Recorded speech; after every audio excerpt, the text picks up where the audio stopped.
21 अगस्त साल 1986, समय रात के लगभग 9 बजे, सेंट्रल अफ्रीकन देश कैमरून, जिसके नॉर्थ वेस्ट रीजन में मौजूद 4 गांव न्योस, काम, चा और सुबुम, रोज की तरह यहां रहने वाले सभी गांववासी अब सोने की तैयारी में लगे हुए थे।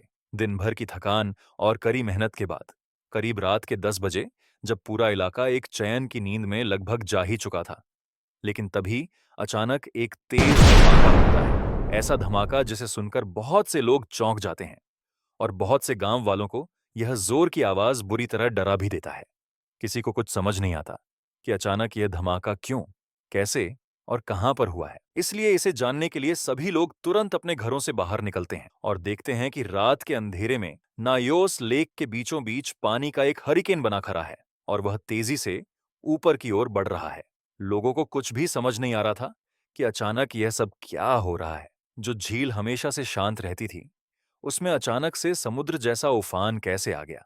सभी गांव वाले अभी इसे समझने की कोशिश कर ही रहे थे कि तभी पानी का ये हरिकेन पहले तो कई फीट की ऊंचाई पर पहुंचकर बादल का रूप ले लेता है और फिर तेजी से इस झील के किनारे बसे चारों गांव के ऊपर छाने लगता है। अभी कुछ ही मिनटों का समय बीता था कि गांव के लोग देखते हैं कि वह बादल तेजी से करीब 350 फीट डायमीटर के एक गोलाकार बादल में बदल जाता है और चारों ओर छाने लगता है। अब धरती और आसमान के बीच इन मिस्टीरियस क्लाउड्स का एक घेरा था जो वहां मौजूद हर किसी की सांसें उखाड़ने लगा था। हर तरफ कोहराम मचा था। घने बादलों का नजारा तो डरावना था ही, उसकी वजह से अचानक आई ऑक्सीजन की कमी से जब सभी लोगों का दम घुटने लगा तो लोग और भी ज्यादा डर गए। जब तक लोगों को यह समझ आता कि एक शांत झील समुद्री हरिकेन में कैसे बदल गई और इसकी वजह से लोगों का दम कैसे घुटने लगा है। लेकिन उससे पहले ही वह रात बीत गई और 21 अगस्त की वो डरावनी रात अपने साथ साथ करीब 1800 लोगों की जान भी ले गई। यहां आपको बता दूं कि यह हादसा इतिहास के पन्नों में दर्ज है, जिसे जब भी खंगाला जाता है तो यह कहानी इन 4 गांव के आसपास ही घूमती रहती है। हालांकि इस हादसे का असर नायोस झील से करीब 25 किलोमीटर की दूरी तक हुआ था, लेकिन इस हादसे का सबसे बड़ा शिकार नायोस और काम गांव के लोग हुए थे, जहां ऑफिशियल फिगर्स के अनुसार 1746 और वो लोग जिनकी मौत की पुष्टि आज तक नहीं हो पाई है। ऐसे करीब 1800 लोग एक ही रात में इस हादसे में मारे गए थे। कुछ लोगों ने तड़पते हुए बेबस होकर इस भयानक मौत के मंजर को रात भर अपनी आंखों से देखा था, तो वहीं कुछ लोग इसे बिना देखे ही अपनी कभी न खत्म होने वाली मौत की नींद में चले गए।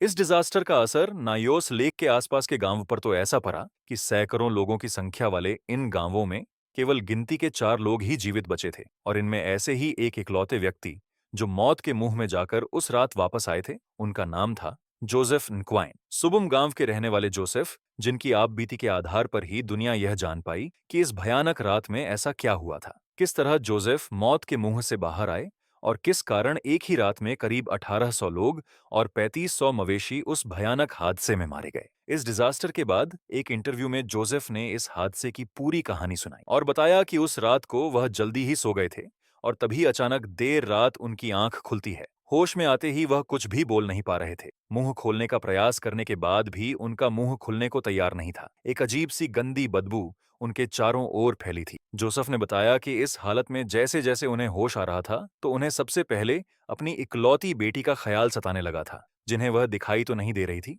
लेकिन उनकी आवाज उनके कानों में साफ सुनाई दे रही थी। जोसेफ के अनुसार उन्हें ऐसा लग रहा था कि मानो वह बहुत ही भयानक तरीके से खर्राटे ले रही है। जब उन्हें आधा अधूरा होश आया तो सबसे पहले वो देखते हैं कि उनके पूरे शरीर पर घाव के निशान थे और ये उन्हें कैसे मिले ये तो वह नहीं जानते थे।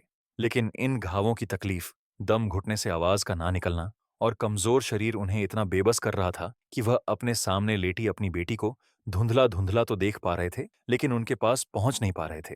लेकिन जोसेफ फिर भी जैसे तैसे करके अपनी बेटी के पास पहुंचते हैं और देखते हैं कि वह मर चुकी है। ऑक्सीजन के अभाव में उनकी बेटी का दम घुट चुका था, जिसके कारण वो नींद में ही चल बसी। यह देखने के बाद जोसेफ जोर जोर से रोने लगे। घर में खुद को अकेला पाकर वह मदद मांगने के लिए घर से बाहर निकलते हैं, लेकिन घर के बाहर का नजारा जोसेफ को और भी ज्यादा भयभीत कर गया, क्योंकि जोसेफ की आंखों के सामने सैकड़ों लाशें बिछी थीं। उनके सभी पड़ोसी दम घुटने की वजह से मर चुके थे। कहीं लोग मरे पड़े थे तो कहीं जानवर। जोसेफ का पूरा गांव शांत हो चुका था। खैर, जो होना था वह तो हो ही चुका था और जोसेफ की तरह बहुत से लोगों ने अपने अपनों को तो किसी ने अपने पूरे परिवार को खो दिया था, जो कि लौटकर कभी वापस नहीं आने वाले थे। लेकिन अब समय था यह जानने का कि आखिर यह हादसा हुआ क्यों। अगले ही दिन इस भयानक हादसे की खबर आग की तरह फैल गई। न्यूज़पेपर से लेकर टीवी और रेडियो में हर तरफ केवल नायोस लेक और वहां हुई करीब 1800 मौतों का जिक्र था। किसी ने इसे वायरस का हमला, तो किसी ने दुनिया का अंत, तो किसी ने ईश्वर का अभिशाप, तो किसी ने इसे पूर्वजों का बदला बताकर इस खबर को दिखाया और सुनाया। लेकिन इस खबर और इस डिजास्टर के पीछे की असली वजह की पुष्टि केवल एक ही चीज कर सकती थी, और वह थी साइंस। जो मरे हुए लोगों को तो वापस नहीं ला सकी, लेकिन मरने वालों के साथ एक्चुअल में क्या हुआ था, इसकी वजह को दुनिया के सामने जरूर लेकर आया। वैज्ञानिकों ने जोसेफ की आप बीती और नायोस लेख की गहन जांच के साथ हादसे की वजह को ढूंढ निकाला और दुनिया को बताया कि आखिर उस रात क्या हुआ था। तो हुआ कुछ यूं था कि लेक नायोस, यह वह झील थी जो पिछले लगभग 110 मिलियन सालों से इनएक्टिव पड़े हुए एक ज्वालामुखी के ऊपर करीब 400 सालों से थी। खैर, यह ज्वालामुखी शांत जरूर था, लेकिन इसके निचले हिस्से में मौजूद था मैग्मा, जिसे पिघला हुआ लावा भी कहते हैं, और मैग्मा की तादाद इस झील की गहराई में काफी ज्यादा थी। हालांकि वैसे तो मैग्मा से कई दूसरी गैसें भी निकलती रहती, लेकिन इनमें से सबसे ज्यादा जो गैस निकलता है वो है कार्बन डाइऑक्साइड। यूजुअली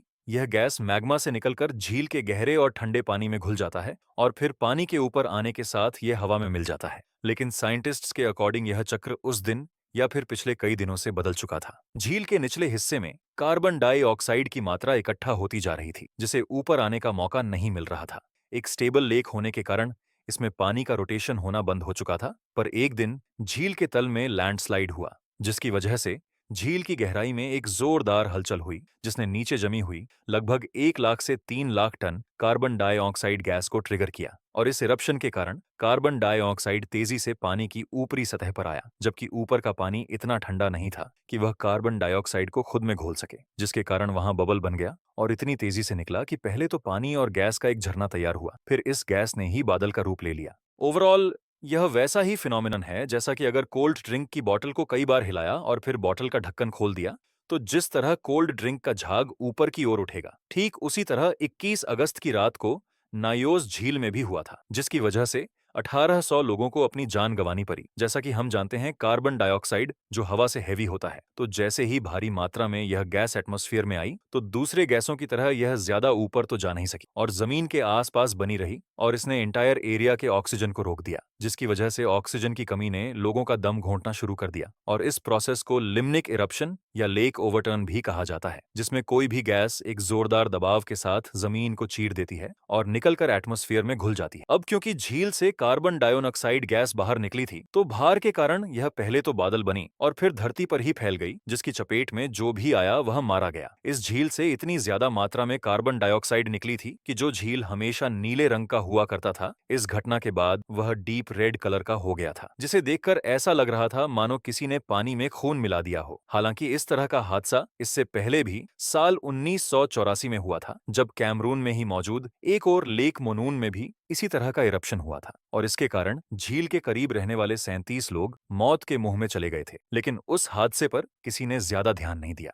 और उससे कोई सबक नहीं सीखा, और इसका नतीजा ये हुआ कि इसके 2 साल बाद नयोस लेक का यह हादसा हुआ, जिसने सबको हिलाकर रख दिया। लेकिन इस घटना के बाद लोकल गवर्नमेंट को यह एहसास जरूर हो गया कि अब वह समय आ गया है कि इस तरह की नेचुरल डिजास्टर से निपटने के लिए कुछ कॉन्क्रीट कदम उठाने होंगे, वरना क्या पता अगली बार 1800 की यह संख्या दुगनी या फिर तिगुनी हो सकती है। इसके लिए इस झील में डी गैसिंग प्लांट लगाया गया, जिसमें वैज्ञानिकों ने झील के बीचों बीच एक बड़ा सा पाइप झील की गहराई में गाड़ दिया। इसका एक सिरा पानी के भीतर और दूसरा हवा में है, जिससे आज कंटिन्यूअसली जमा होने वाली कार्बन डाइऑक्साइड गैस बाहर निकल रही है। हालांकि इस प्रोजेक्ट के शुरुआती दौर में 5 पाइप लगाने का सजेशन दिया गया था, लेकिन गवर्नमेंट की नेग्लिजेंस का यह नतीजा हुआ कि आज भी नयोस झील में केवल एक पाइप के सहारे ही प्रकृति को चैलेंज किया जा रहा है। इस हादसे से भले ही वहां की सरकार ने कोई सबक नहीं लिया हो, लेकिन लोगों ने इस जगह को जरूर खाली कर दिया और यहां से दूर पहाड़ की ऊंचाइयों में जाकर बस गए, जहां से इस आपदा का खतरा खत्म ना सही, लेकिन कम जरूर हो गया है। हालांकि साइंटिस्ट्स की माने तो कहीं ना कहीं दुनिया की हर झील इस तरह का डिजास्टर अपने अंदर छुपाए हुए है, लेकिन फिर भी अगर साइंटिस्ट्स की स्टडी के अनुसार आने वाले समय में इस तरह का हादसा फिर से कहीं होता है, तो वह झील फिर से एक बार नायोसी होगी, या फिर लेक मोनाउन, या फिर लेक किवू में से कोई एक। क्योंकि लेक किवू की अगर बात करें तो रवांडा और कॉन्गो के बीचों बीच बनी यह झील नायोस के मुकाबले 2000 गुना बड़ी है और इसके आसपास रहने वाले लोगों की संख्या भी इससे कहीं ज्यादा है। और जिसमें नेचर अगर नायोस लेक जैसा डिजास्टर दोहराती है तो किवू झील में होने वाले हादसे में कितने लोग और लाइव स्टॉक मारे जाएंगे इसका अंदाजा भी नहीं लगाया जा सकता। लेकिन यह बात दावे के साथ कही जा सकती है कि किवू लेक की तबाही शायद दुनिया की सबसे बड़ी लेक डिजास्टर जरूर हो सकती है।